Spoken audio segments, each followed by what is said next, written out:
स्वागत है आप सभी का आपके अपने चैनल मिथिला एडुदीप में। आज हमारा अगला अध्याय है जो कि बहुत ही एक सामाजिक भेदभाव को दर्शाते हुए कि किस तरह से लोग एक दूसरे के सामने प्रस्तुत कर रहे हैं अपने आप को और किस तरह से एक दूसरे के मन में दूसरे के प्रति सोच कितना गिरता जा रहा है, या ये हम कहें कि समाज पूरी तरह से अपने आप को न देखकर किसी अन्य सामने वाले को देख रहा है कि उसका जीवन कैसे अच्छा चल रहा है, हमारा कैसे ऐसा चल रहा है। इस चीज को देखते हुए हमारा जो अध्याय है ईर्ष्या, ईर्ष्या तू न गई मेरे मन से, ईर्ष्या तू न गई मेरे मन से। ईर्ष्या का मतलब होता है द्वेष, जलन। किसी को देख के, किसी की उन्नति देखकर हमारे मन में द्वेष होता है, जलन होता है, उस वही ईर्ष्या है। और तू न गई मेरे मन से, यह जो है रामधारी सिंह दिनकर के ने इस रोचक निबंध में जीवन के रोजमर्रा व्यवहारों, टिप्पणियों और सही संतुलित जीवन के प्रति एक दृष्टिकोण विकसित करने की सीख है कि किस तरह से हमें समाज में अपना दृष्टिकोण रखना है, कि दूसरे के प्रति कितना ऐसा नहीं सोचना है कि हमारे पास जो है हम सक्षम नहीं हैं, हम नहीं कर पाएंगे। हमारे पास जितनी जो भी हमें संपत्ति है, जो भी हमारे विचार हैं, उसको हम दिन प्रतिदिन बढ़ाने का प्रयास करेंगे, न कि किसी दूसरे का देख के हम अपने मन में द्वेष कर लेंगे, जलन कर लेंगे, ईर्ष्या कर लेंगे। इसी पे आधारित यह है ईर्ष्या तू न गई मेरे मन से, जो कि बहुत ही बढ़िया निबंध है रामधारी सिंह दिनकर जी का। और यहाँ पर जीवन कौशल अध्ययन का एक उल्लेखनीय पहलू है। तनाव को कम करने व्यक्ति की अपनी अंतरात्मा खास कर योगदान देती है। अगर आपका अंदर जो तनाव है दूसरे को देख के, किसी अन्य को देख के, तो वह आपके अंतरात्मा ही आपको शांत कर सकती है, बाकी कोई आपको शांत नहीं कर सकता। यह निबंध अंतर्निहित समझ को विकसित करना शीर्षक रोचक है और पहली नजर में निबंध पढ़ने का आमंत्रण देता है। बिहार के यशस्वी साहित्यकार दिनकर के रचना संसार के विविधता को भी समझने में पाठ सहायक है। आइए हम देखते हैं इस पाठ में कि किस तरह से उन्होंने इस निबंध को समझाने का प्रयास किया है। देखिए यहाँ पे मेरे घर के दाहिने एक वकील रहते हैं जो खाने पीने से अच्छे हैं, दोस्तों को खूब खिलाते हैं और सभा सोसाइटियों में काफी भाग लेते हैं। बाल बच्चों से भरा पूरा परिवार, नौकर भी सुख भी देने वाले और पत्नी भी अत्यंत मृदुभाषी। उनके पास देखिए, जो मेरा घर है, जो लेखक का घर है, मेरे घर के सामने एक वकील साहब हैं जो खाने पीने के शौकीन हैं। खाना पीना में उनको किसी भी प्रकार का कोई दिक्कत नहीं है और वह अपने तो खाते ही खाते हैं, अपने दोस्तों को भी खिलाते हैं, बड़े चाव से खिलाते हैं। सोसाइटी के किसी भी कार्यक्रम में वह भाग लेने में सबसे आगे रहते हैं। और उनका जो परिवार है, उनके पास जो बाल बच्चे हैं, उनका भी भरण पोषण अच्छे तरीके से कर लेते हैं। उनके पास जो नौकर है, वह नौकर भी भरपूर उनके यहाँ काम करता है, वह सुख देता है। और पत्नी जो है इनकी अत्यंत मृदुभाषी है, कोमल है और संस्कारों से भरी हुई है, पूरा उसके पास सर्वगुण संपन्न है। भला एक सुखी परिवार के लिए, मनुष्य के लिए और क्या चाहिए। एक मनुष्य है, उसका परिवार अगर इतना बढ़िया हो, इतना व्यवस्था सब कुछ बढ़िया चल रहा हो, तो उसके लिए और क्या चाहिए। तो देखते हैं और क्या चाहिए, कहाँ दिक्कत आ रहा है। मगर जैसे ही लगा इसका मतलब वो सुखी नहीं है। उनके भीतर कौन सा दांव है इसे मैं भली भांति जानता हूं। दरअसल उनके बगल में जो बीमा एजेंट है, उनके विभव की वृद्धि से वकील साहब का कलेजा जलता रहता है। वकील साहब को भगवान ने जो कुछ भी दे रखा है वह उसके लिए काफी नहीं दिखता। वकील साहब को जो मिला है वह उतने से खुश नहीं है। उनके सामने जो बीमा एजेंट वाला है, उसके ऐश्वर्य को देख के, उसके वैभव को देख के उनके मन में जलन है, उनके मन में ईर्ष्या है। इस चिंता में धुने जा रहे हैं कि काश एजेंट की मोटर, उसकी मासिक आय, उसकी तड़क भड़क मेरी होती। उसके बाद जो बीमा एजेंट के पास गाड़ी वगैरह, 4 व्हीलर वगैरह है और जो मासिक उसका वेतन है, वह चाहते हैं कि मेरे पास हो और ये तड़क भड़क मेरे पास हो, मेरा भी ऐश्वर्य हो, मैं भी अपने आप को बीमा एजेंट की तरह व्यवहार कर सकूं, उसके तड़क भड़क को अपना सकूं, लेकिन वह उससे जलन कर रहे हैं। उनके पास संपूर्ण है, अब क्या चाहिए? एक भला मनुष्य को चाहिए क्या? उनके पास तो परिवार है, नौकर चाकर है, पत्नी भी सही से ठीक ठाक है, और क्या चाहिए? लेकिन वह उससे संतुष्ट नहीं है। उनको संतुष्टि तब मिलेगी जब ये सामने वाला उनका होता तब, लेकिन ऐसा होगा नहीं। इसके करने के लिए फिर अपने आप को बदलना होगा ना। ईर्ष्या का यही अनोखा वरदान है, ईर्ष्या का यही अनोखा वरदान है कि आप अपने सुख से सुखी नहीं हैं, ना ही आप अपने दुख से दुखी हैं, बल्कि सामने वाले से, ये जो आपके सामने है, वो उसकी खुशी से आप दुखी हैं। यही ईर्ष्या का सबसे बड़ा वरदान है। जिस मनुष्य के हृदय में ईर्ष्या घर बना लेती है, उन चीजों से वह आनंद नहीं उठाता उसके पास मौजूद है, बल्कि वस्तुओं से दुख उठाता है जो दूसरों के पास है। वह अपनी तुलना दूसरों के साथ करता है और इस तुलना के पक्ष में सभी अभाव उसके हृदय पर दंश मारते रहते हैं, और दंश के इस दाह को भोगना कोई अच्छी बात नहीं है। यहाँ पे कह रहा है कि ईर्ष्या का वरदान है कि जिस मनुष्य के हृदय में ईर्ष्या का घर बना लेती है, वह अपने पास जो चीजें हैं उसकी आनंद नहीं ले पाता, बल्कि उन वस्तुओं से दुखी होता है जो दूसरे के पास होता है, अपनी तुलना दूसरों के साथ करता है, और इस तुलना के पक्ष में वह क्या हमेशा दुखी रहता है। मगर ईर्ष्यालु मनुष्य करे भी तो क्या करे, और कर क्या, जल के कर भी क्या सकते हैं आप, उसका क्या बिगाड़ लेंगे। आदत से लाचार होकर उसे यह वेदना भोगनी पड़ती है। देखिए, जो सर्व कुछ आपके परिवार में सब कुछ है, आप शांति से खा रहे हैं, नौकर चाकर भी है, बाल बच्चा भी है, आपके पास मृदुभाषी पत्नी है जो सर्वगुण संपन्न है, परिवार में शांति है, तो फिर आपको चाहिए क्या? आप क्यों से दूसरे वाले से परेशान है? लेकिन ईर्ष्या तो है, तो ईर्ष्या है तो भी परेशानी झेलनी पड़ेगी। और यहाँ पर एक उपवन को पाकर भगवान को धन्यवाद देते हुए उनका आनंद नहीं लेना और बराबर इस चिंता में निमग्न रहना कि इससे भी बड़ा उपवन क्यों नहीं मिला। मतलब हमको जो मिला उससे हम खुश नहीं हैं। हम चाहते हैं कि जो दूसरे के पास हमसे भी बड़ा उपवन हो, हमसे भी बड़ा ऐश्वर्य हो, हमसे भी बड़ा घर हो, उसका वो गाड़ी वगैरह है, उसके सुख समृद्धि हो, तो वो हमको मिले। इस तरह का हम सोच रखते हैं, तो फिर कैसे खुश रहेंगे। यहाँ पर फिर एक ऐसा दोष जिसमें ईर्ष्यालु व्यक्ति का चरित्र भी भयंकर हो उठता है। अपने अभाव पर दिन रात सोचते सोचते वह सृष्टि की प्रक्रिया को भूलकर विनाश में लग जाता है और अपनी उन्नति के लिए उद्गम करना छोड़कर दूसरों की हानि पहुंचाने को ही अपना श्रेष्ठ कर्तव्य समझने लगता है। देखिए, यहाँ पे दिक्कत यह है कि आपको अपनी उन्नति के लिए, यहाँ पर आपको अपनी उन्नति के रास्ते पर जो आपको चलना है, उस कार्य को आप छोड़ के आप दूसरों को नीचा दिखाने में, उसको पीछे करने में, इसी चिंता से आप दिन रात लगे हुए हैं, तो आप तो खुद पीछे हो जाएंगे ना। आप कोई कार्य कर नहीं रहे हैं, बैठ के बस चिंता में लगे हुए हैं कि वो कैसे इतना आगे जा रहा है, उसको हम कैसे पीछे कर दे, तो फिर तो आप ऐसे ही पीछे हैं। तो यही कह रहा है कि आप दिन रात अपना काम छोड़कर वह दूसरों की हानि पहुंचाने को ही अपना श्रेष्ठ कर्तव्य समझने लगता है कि हम उसको हानि कैसे पहुंचाए, उसको हम किस तरह से नुकसान पहुंचाए कि हम उससे ऊपर हो जाएं, ऐसा सोचने लगता है जो ईर्ष्यालु व्यक्ति होता है। उसके बाद है ईर्ष्या की बड़ी बेटी। देखिए, ईर्ष्या की बड़ी बेटी क्या है? निंदा है, किसी की शिकायत करना। जो ईर्ष्यालु व्यक्ति होता है वही ईर्ष्यालु व्यक्ति बुरे किस्म का निंदक भी होता है। जिसके अंदर जलन होता है, जिसके अंदर द्वेष होता है, वह व्यक्ति सबसे बड़ा निंदक होता है। कहे कि आपको की जो अच्छाई है उससे वो जलन कर रहा है, तो आपकी बुराई करके दूसरों से बुराई करेगा ना, कि आपको नीचा दिखाए और अपने आप को ऊपर उठाए, निंदक होता है।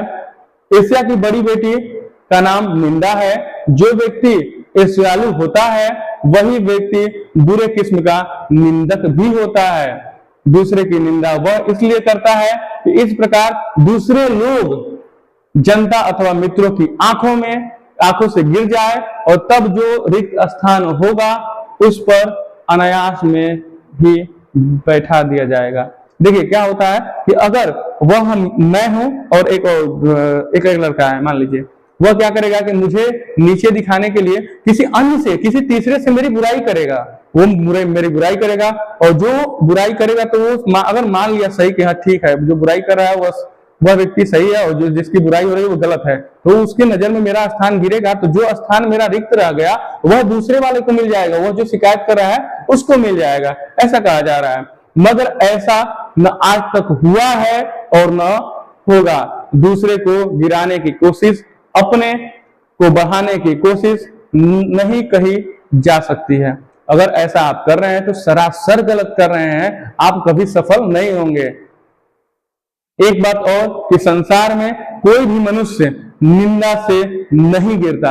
अब किसकी देखिए, जो चुनाव वगैरह होता है, चुनाव में आप देख रहे हैं कि एक नेता दूसरे नेता की खूब बुराई करता है कि ये ऐसे है, वैसे है, ऐसे है, लेकिन उसकी निंदा का कोई प्रभाव ही नहीं होता है। वह सब लोग मन बना चुके होते हैं, सब लोग जानते हैं उसकी अच्छाई, उसकी बुराई, तो फिर आपके बताने की कोई जरूरत नहीं है। और न वैसे लोग आगे जाते हैं। उसके पतन का कारण अपने ही भीतर सद्गुणों का ह्रास होता है। आपके जो अंदर ऐसे जो व्यक्ति निंदा करता है, जो व्यक्ति ईर्ष्या करता है, उससे जो अपने अंदर उसका गुण मौजूद है, उस गुण का भी हानि होने लगता है, उसका भी ह्रास होने लगता है, और वो अभी अपना धीरे धीरे शरीर का जो अंदर उसके सोचने की क्षमता, समझने की क्षमता, बुद्धि, उसकी धीरे धीरे ह्रास होने लगती है, कमी आने लगती है। उसका इस प्रकार कोई भी मनुष्य दूसरे की निंदा करने से अपनी उन्नति नहीं कर सकता। उन्नति तो उसकी तभी होगी जब वह अपने चरित्र को निर्मल बनाए तथा अपने गुणों का विकास करें। आप तभी उन्नति कर सकते हैं जब अपना चरित्र स्वच्छ बनाएंगे और अपने गुणों का विकास करेंगे कि जो आपके अंदर गुण मौजूद है आप उसको विकास करिए, न कि दूसरे को नीचे गिराइए।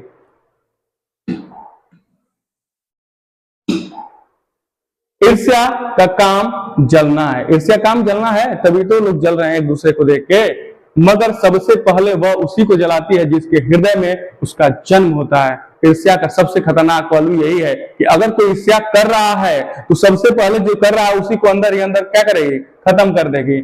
आप भी ऐसे बहुत से लोगों को जानते होंगे जो ईर्ष्यालु और द्वेष की साकार मूर्ति हैं, और जो बराबर इस फिक्र में भी रहते हैं कि कहां सुनने वाले मिले कि अपने दिल का गुबार निकालने का मौका मिले। श्रोता मिलते ही उनका ग्रामोफोन बजने लगता है कि आप कैसे दूसरे की बुराई कर दें। ऐसे लोग ढूंढते रहते हैं कि एक दो लोग ऐसे मिल जाए जिसे मैं अपनी जो है बड़ाई करूं और दूसरे की क्या शिकायत करूं, और वो बड़ी ही होशियारी के साथ एक एक कांड इस ढंग से सुनाते हैं मानो विश्व कल्याण को छोड़कर उनका कोई और ध्येय नहीं है। मगर जरा उनके अपने इतिहास को भी देखिए और समझने की कोशिश कीजिए कि जब वे उन्हें इस सुकर्म का आरंभ किया तब से वे अपने क्षेत्र में आगे बढ़े या पीछे हटे।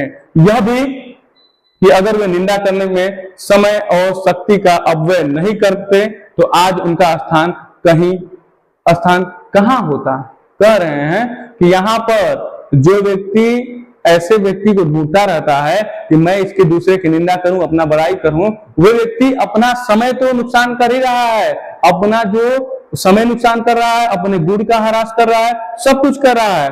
और वह इस तरह से किसी की बुराई इस तरह से करता है कि जैसे मानो कि वह विश्व कल्याण का बात कर रहा हो, अब उसके सिवा और कोई बात नहीं है, और वह उसका बात जो है वह विश्व कल्याण के लिए है।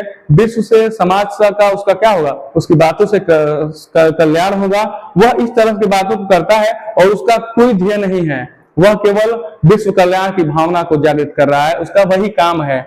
और वे निंदा करने में समय और शक्ति दोनों अपव्यय नहीं करता। अगर इस तरह का वो कार्य नहीं करता तो वो कहां होता, वो और आगे ना होता।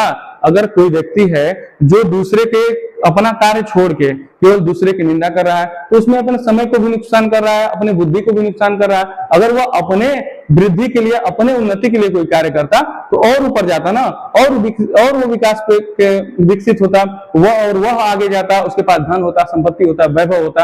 और जब वो अपना सब कुछ छोड़ के दूसरे में लग जाएगा तो फिर कहां से होगा।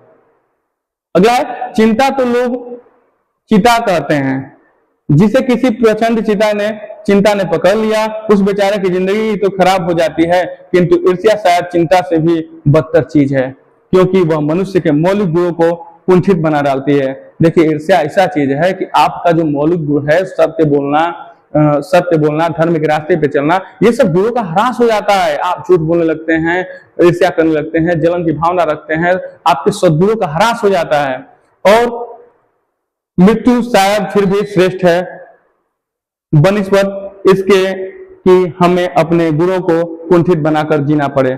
उससे बढ़िया है कि आप मर ही जाएं। अगर इतना आप कुंठित हैं, इस तरह का कार्य कर रहे हैं, तो इससे अच्छा है कि आप मर ही जाएं। उसके बाद है चिंता। दग्ध मनुष्य समाज की दया का पात्र है, किंतु ईर्ष्या से जला भुना जहर की एक चलती फिरती गठरी के समान है, जो हर जगह वायु को दूषित करती फिरती है। कह रहा है कि जो यहाँ पे ईर्ष्या, चिंता दग्ध मनुष्य समाज की दया का पात्र है। जो चिंता वाला है उसको थोड़ा सा मान लीजिए, चलो भाई कोई बात नहीं, जो चिंता कर रहा है अपने बारे में वो लोग विचार कर रहे हैं, दया कर रहे हैं। लेकिन ईर्ष्या से जना भूला आदमी, जो ईर्ष्या जिसके मन में पूरी तरह से समा गई है, ईर्ष्या को वह अपना साथी मान चुका है, ऐसे व्यक्ति चलती फिरती जो हवा है उसमें जहर है, चलती फिरती हवा में जहर का काम कर रहा है और चारों पूरे समाज को क्या कर रहा है, दूषित कर रहा है।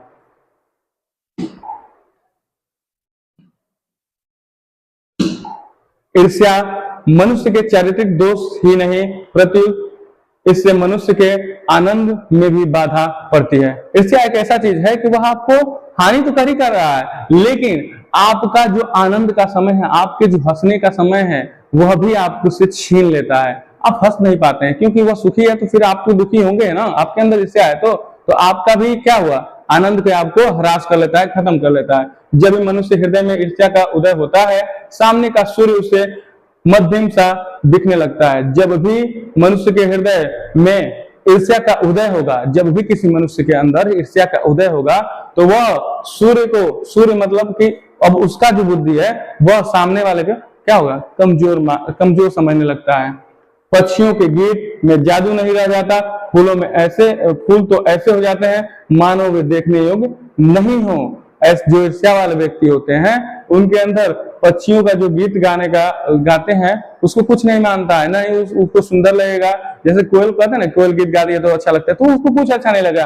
और फूल को भी क्या, फूल एक ऐसा है कि जिसको हम लोग देखते हैं, देखने के बाद अच्छा लगता है तो उसकी बड़ाई करते हैं, उसकी खुशबू को सुनने का प्रयास करते हैं, इस तरह का। लेकिन जो व्यक्ति ईर्ष्या हो जाता है वो कुछ नहीं करता है, समाज से दूरी बन जाता है, धीरे धीरे अकेलापन महसूस करने लगता है। आप कहेंगे कि निंदा के बाण से अपने प्रतिद्वंदियों को बांधकर हंसने में एक आनंद है। यह आनंद ईर्ष्यालु व्यक्ति का सबसे बड़ा पुरस्कार है। देखिए वह किस बात पे हंसेगा।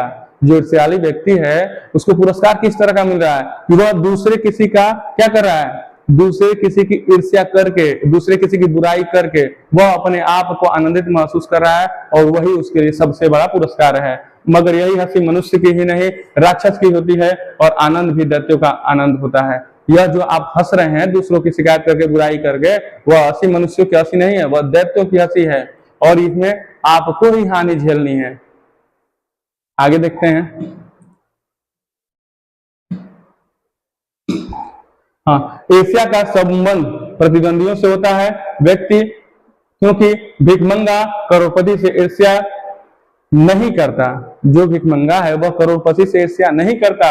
यह एक ऐसी बात है जो ईर्ष्या के पक्ष में पड़ सकती है, क्योंकि प्रतिद्वंदियों से भी मनुष्य का विकास होता है। किंतु अगर आप संसार व्यापी सुयश चाहते हैं तो आप रसेल के मुताबिक नेपोलियन से स्पर्धा करेंगे। मगर यदि याद रखिए कि नेपोलियन भी सीजर से स्पर्धा करता था, और सीजर सिकंदर से तथा सिकंदर हरकुलिस से।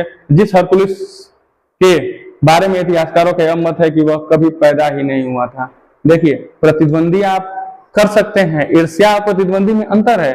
ईर्ष्या में यह होगा कि आप केवल उसकी निंदा करने में रहेंगे, उसकी बुराई करने में रहेंगे, ईर्ष्या ये होता है।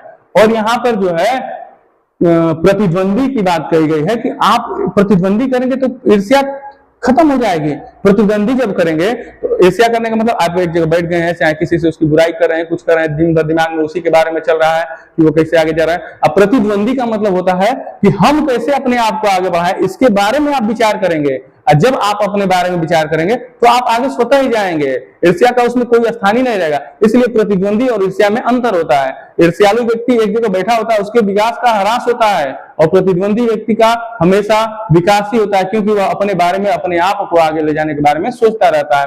यहाँ पर देखिए कि जो रसल है नेपोलियन से प्रतिस्पर्धा करेंगे, और यहाँ पर नेपोलियन भी सीजर से प्रतिस्पर्धा करता था, जलता नहीं था। वह अपने सैनिकों में और भी जो है कौशल का वो विकसित करता था, अपने सैन्य साधन में और भी जो लड़ाकू विमान है उसको शामिल करता था। ये सब करता था, ये नहीं कि उसको कर लिया तो वो बैठ के चिंता से बैठ जाए, ये सब नहीं। सीजर फिर सिकंदर से करता था, हरकुलिस से करता था। हरकुलिस जो है मानते हैं ऐसे इतिहासकार कि हरकुलिस कभी पैदा ही नहीं हुआ था। एशिया का एक पक्ष सचमुच ही लाभदायक हो सकता है, जिसके अधीन हर आदमी, हर जाति, हर दल अपने को प्रतिद्वंदी का समकक्ष बनाना चाहता है, किंतु यह तभी संभव है जब ईर्ष्यालु व्यक्ति यह महसूस करता है कि कोई चीज है जो उसके भीतर नहीं है, कोई वस्तु है दूसरों के पास है, किंतु यह नहीं समझ पाता कि इस वस्तु को प्राप्त कैसे किया जाए, करना चाहिए। गुस्से में आकर वह अपने किसी पड़ोसी, मित्र, समकालीन व्यक्ति अपने से श्रेष्ठ मानकर उसे जलने लगता है, जबकि वह लोग भी अपने अपने शायद वैसे ही असंतुष्ट हों। देखिए यहाँ पे क्या कह रहा है कि प्रतिद्वंदी होना अलग चीज है और ईर्ष्या करना अलग चीज है। यहाँ पे कह रहा है कि प्रतिद्वंदी जो है ईर्ष्या का सबसे एक मजबूत पक्ष है। इसमें क्या करना चाहिए कि आपको अपने आप को आगे ले जाने के लिए हर प्रकार से प्रयास करते रहना चाहिए कि आप कैसे आगे जाएंगे। यहाँ पर अगर थोड़ा सा भी आप उसमें दूसरे के प्रति निंदा, दूसरे के प्रति द्वेष इस तरह का पैदा हुआ तो फिर वह आपका जो है आगे बढ़ने प्रतिद्वंदी वाला लक्ष्य खत्म हो जाता है। यहाँ पर उसके बाद आगे है, आपने यह भी देखा होगा कि शरीफ लोग अक्सर यह सोचते हुए अपना सिर खुजलाया करते हैं कि फला आदमी मुझसे क्यों जलता है। देखिए जो शरीफ होता है वह सोचता रहता है कि भाई मैंने तो उसका कुछ बिगाड़ा ही नहीं, मैंने उसका हमेशा सहयोग किया है, लेकिन वह फिर मुझसे क्यों जलता है। मैंने तो उसका कुछ नहीं बिगाड़ा और वह अमुक व्यक्ति इस कदर मेरी निंदा करने में क्यों लगा हुआ है। सच तो यह है कि मैंने सबसे अधिक भलाई उसी की है। देखिए जो व्यक्ति निंदा कर रहा है, वह जिसकी निंदा कर रहा है वह व्यक्ति कह रहा है कि मैंने सबसे ज्यादा भलाई किसकी की है, जो मेरी निंदा कर रहा है। फिर वो मेरी निंदा क्यों कर रहा है, ये सोचते हुए कि मैं तो पाक हूं, मुझसे किसी भी व्यक्ति के दुर्भावना नहीं है, बल्कि अपने दुश्मनों को भी मैंने भलाई ही सोचा करता हूं। फिर भी लोग मेरे पीछे क्यों पड़े हैं, मुझसे कौन सा ऐब है जो दूर करके इन दोस्तों को चुप करा सकता हूं। वह जो व्यक्ति है जो सीधा साधा है, जो अपना उन्नति के बारे में सोचता है, वह एक दिन ऐसे ही सोच रहा है कि मैं तो साफ सुथरा हूं, मैं तो हमेशा भलाई करता हूं सबको, फिर लोग मेरी निंदा क्यों कर रहे हैं। मैं किसी व्यक्ति के बारे में दुर्भावना नहीं रखता और अपने दुश्मनों की भी भलाई के बारे में सोचता हूँ। मेरा जो दुश्मन है उसकी भलाई के बारे में भी मैं सोचता हूँ, फिर भी लोग मेरे पीछे पड़े हुए हैं, मेरे को कह रहे हैं, तो फिर मैं क्या कर सकता हूँ।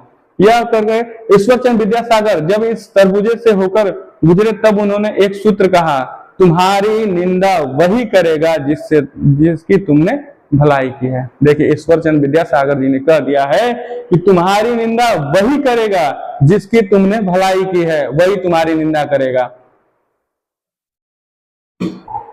ईश्वरचंद्र विद्यासागर ने कहा है कि तुम्हारी निंदा तो वही करेगा जिसकी आपने सबसे ज्यादा भलाई की होगी।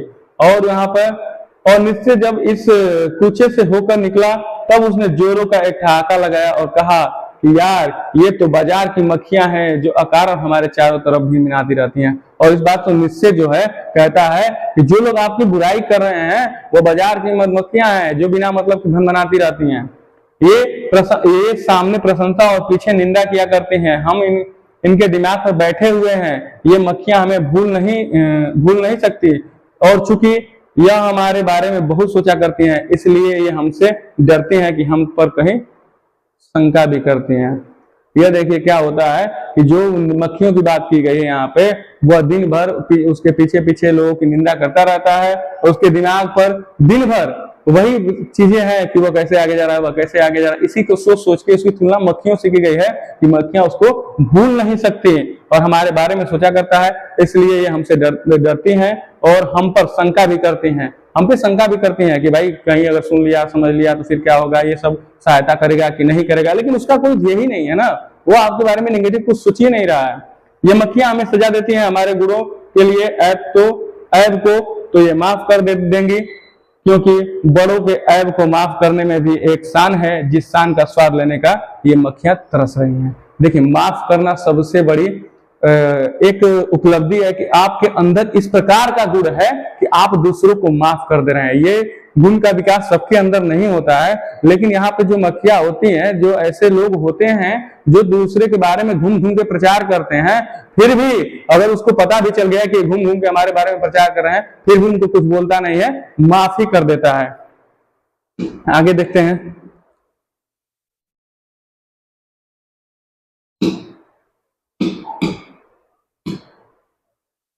आगे है, जिसका चरित्र उन्नत है, जिसका हृदय निर्मल है और विश्वास, वे कहते हैं कि इन बेचारों की बातों से क्या चिढ़ना है, ये खुद ही छोटे हैं। जो व्यक्ति ऐसे होते हैं जिनका हृदय निर्मल होता है, वो सब उनसे नहीं उलझते हैं निंदा करने वालों से।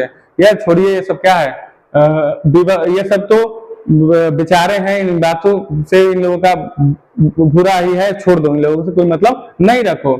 मगर जिनका दिल छोटा होता है, दृष्टि संकीर्ण है, वे मानते हैं कि जितनी भी बड़ी हस्तियां हैं उनकी निंदा ही ठीक है।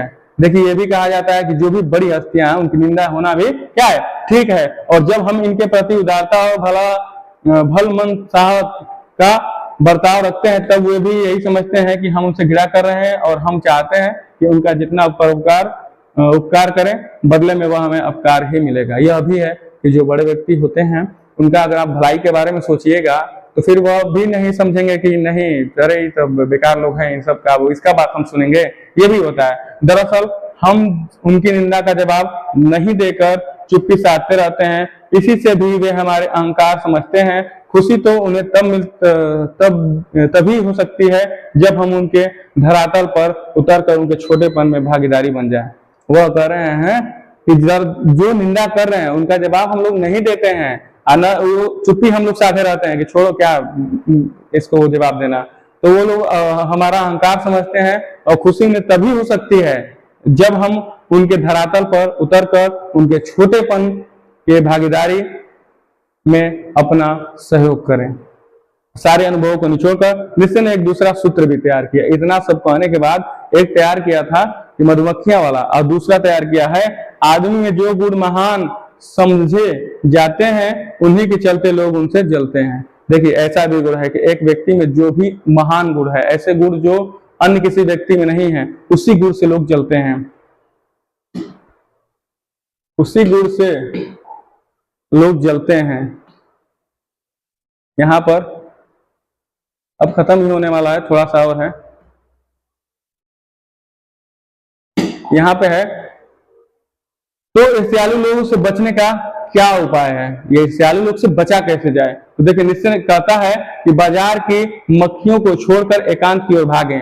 ऐसे लोग जो आपको चारों तरफ से निंदा कर रहे हैं, उन लोगों को छोड़कर आप एकांत में चले जाएं। जो कुछ भी अमर तथा महान है उसकी रचना और निर्माण बाजार तथा सुयश को दूर रहकर किया जाता है। जो लोग नए मूल्यों का निर्माण करने वाले हैं वे बाजारों में नहीं बसते, वो शोहरत के पास भी नहीं रहते हैं। जहां बाजार की मक्खियां नहीं भिनभिनाती वह एकांत जगह है। ऐसे लोग जो अपना विकास चाहते हैं, जिन लोगों का विकास पूरी तरह से हुआ है, जो लोग बड़े लोग हुए हैं, जिनके पास ऐशो आराम सारी सुविधाएं हैं, इस तरह की सारी सुविधाएं उनके पास है, वो लोग पहले अकेले नहीं रहे हैं, शांत में रहे। इन सब जो निंदा करने वाले लोग हैं उनसे दूर ही रहे हैं और सबका विकास उन्हें अकेलेपन में ही हुआ है। यह तो ईर्ष्या का लोगों से बचने का उपाय है, किंतु ईर्ष्या से आदमी कैसे बच सकता है? यह तो ईर्ष्यालु लोगों से बचने का उपाय रहा, जो आपकी निंदा कर रहे हैं उनसे बचने का उपाय रहा। लेकिन आप ईर्ष्या से कैसे बचेंगे कि अगर आपके अंदर ईर्ष्या आ गई तो उससे कैसे बचेंगे? तो ईर्ष्या से बचने का उपाय मानसिक अनुशासन है। आप दिमाग को स्थिर करिए, अपने दिमाग को स्थिर करिए कि नहीं, मुझे उसके बारे में नहीं सोचना है, मुझे अपने बारे में सोचना है। जो व्यक्ति ईर्ष्यालु व्यक्ति का स्वभाव है, जो व्यक्ति ईर्ष्यालु स्वभाव का है, उसे फालतू बातों के बारे में सोचने की आदत छोड़ देनी चाहिए। उसे यह भी पता लगा लेना चाहिए कि जिस अभाव के कारण वह ईर्ष्यालु बन गया है उसकी पूर्ति का रचनात्मक तरीका क्या है। जिस दिन उसके भीतर यह जिज्ञासा जाएगी उसी दिन से ईर्ष्या करना कम कर देगा। देखिए, जो ईर्ष्यालु व्यक्ति है, सबसे पहले ईर्ष्यालु लोगों से बचने के लिए उपाय है कि आप एकांतवास में चले जाइए। और जब आपके अंदर ईर्ष्या आ जाए तो आप क्या करिएगा? ये आपके अंदर ईर्ष्या आ जाए तो आप अपने मन को, दिमाग को अनुशासित करिए और अनुशासित करने के बाद अपने विकास के बारे में उसको लगाइए और अपने विकास के बारे में लगाकर पूरी तरह अपने आप को तैयार करिए, शांति दिमाग में शांति रखाइए और योग वगैरह करते रहिए, तब आपके अंदर की ईर्ष्या खत्म होगी। तो आज हमने इस अध्याय का पूरा सारांश बताया है पूरी तरह से। अगले जो हमारा अगला वीडियो होगा, इस अध्याय से जुड़े सारे प्रश्नों को हम हल करेंगे। अगर वीडियो आपको अच्छा लगे तो वीडियो को लाइक करें, चैनल को सब्सक्राइब करें। धन्यवाद।